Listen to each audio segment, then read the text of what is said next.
We are using the FastAPI server as a server to run Flat, and we're running into problems on Windows.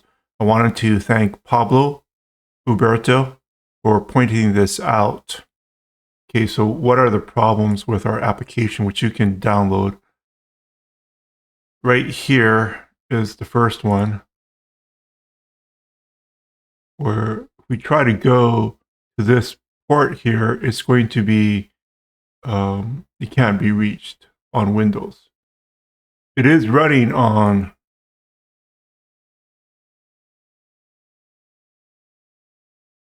127.0.0.1. There's another error here. Let's fix them one by one. There's two errors. One is what it prints out as the URL endpoint to go to on Windows. The 0.0.0.0 is blocked. So let's fix that.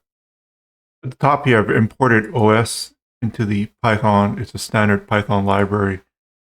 Under the main function here, we have the check for if name equals main. We'll just make it a little bit more flexible. So I'm going to set a host as a variable. Get m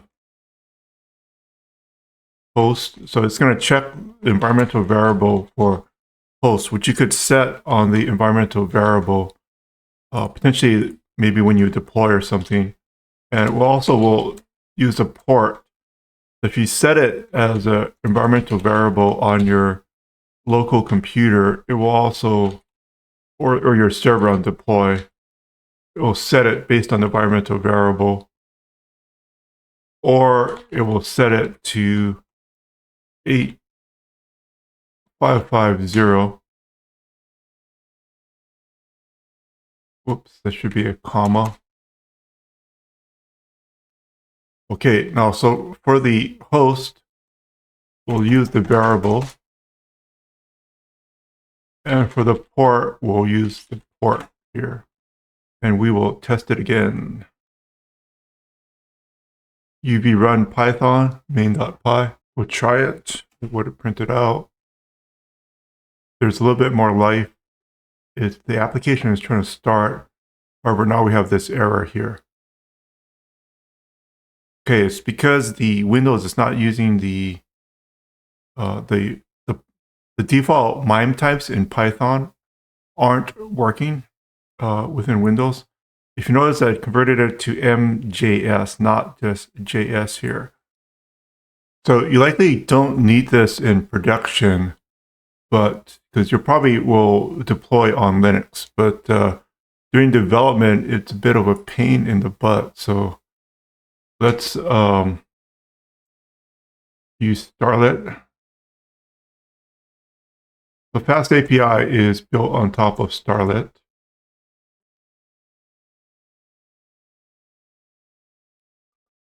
Middleware. Whoops. .base, and we're going to import the base HTTP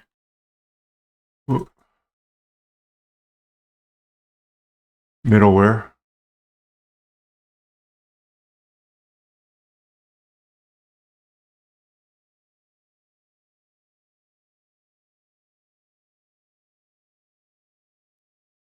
Okay, we're going to create a class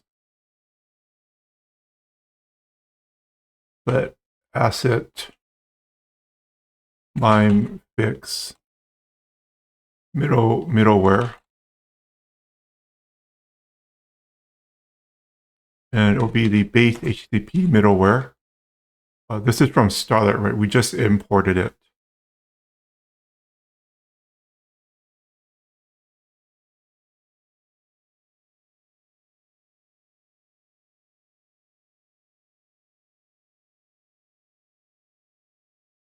We're going to grab the request, and I imported it here. It's from FastAPI.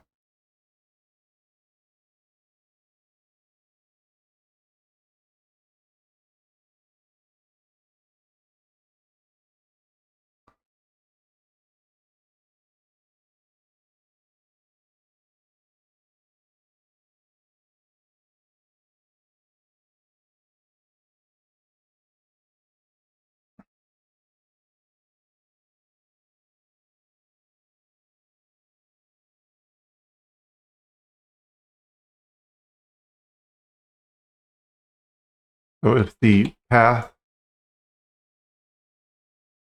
ends with the .mjs, which is the Microsoft JS, then we're going to modify the response headers. Response dot headers for the content type will equal to application JavaScript. And then if the path ends with WebAssembly, path.ends with w.wasm, WebAssembly. Then we'll set the response header for the content type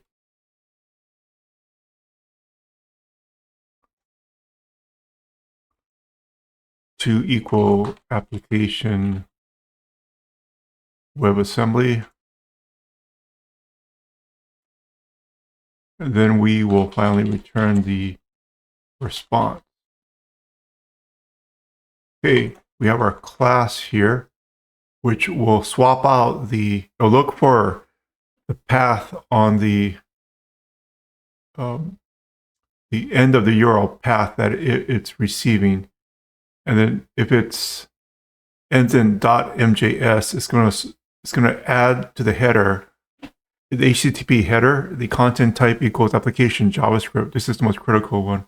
But if it ends in WebAssembly, it's going to add this content type application WebAssembly. So if you see the error here, it's saying that the MIME type was set by default to text plain. I think this is the default Python MIME types, because it got confused with that little M or MJS, which was automatically generated by this framework for Windows. Okay, so we got this class, but we're not using it right now. But FastAPI has this nice add middleware function in it, and we can just drop in the name of the class. So it's quite simple. Right? We just created it right there, right? The main command is just to add the middleware, and you can easily add the middleware in here. It's pretty cool. Okay, let's try it out. UV run Python main.py. And I'm going to copy this into my clipboard. And I'll drop it in.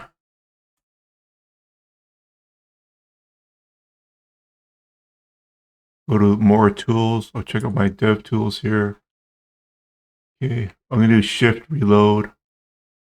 The older version was cached, right? So, not sure what's going on here, but let's just try it out, calculate it. We get the response, it's 5. So if we have 10, maybe 9 and 3, the response is 12. If you have any questions or problems while you're going through the lessons, there's a little discussion button there. If you press it, then it'll open up the discussions. You could create a new post. This particular one from Pablo Uberto, he wrote it here, and then we have our answer here. But just a heads up that it's easy to overlook this little discussion tab here, but this is a great way to contact us and our volunteers. Have a great day. We'll be building out the application in this 100% free course, Industry Projects with Python. You'll have the code, a bunch of slides there, and more great information. Join us at industry-python.thinkific.com.